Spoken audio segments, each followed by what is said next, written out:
The Rattrap. Once upon a time, there was a man who went around selling small rat traps of wire.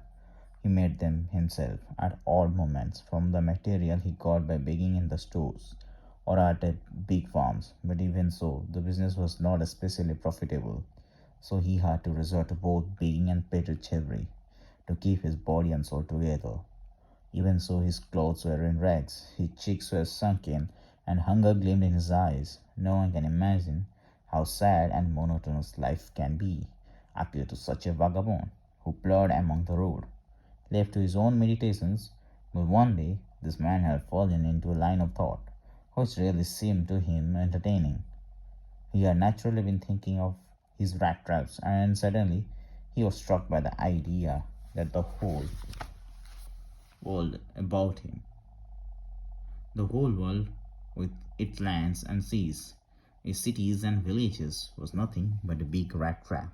It had never existed for other purpose than to set baits for people it offered riches and joys, shelter and food, heat and clothing, exactly as the rat trap offered cheese and pork.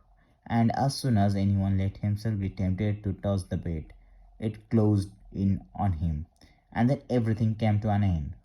The world had, of course, never been very kind to him, so it gave him unwanted joy to think ill of it this way.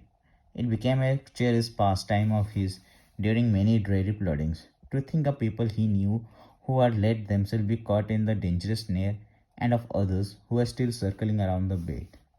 One dark evening, as he was trudging along the road, he caught sight of little grey cottage by roadside, and he knocked on the door to ask shelter for the night. Nor was he refused. Instead of the sore faces which ordinarily met him, the owner, who was an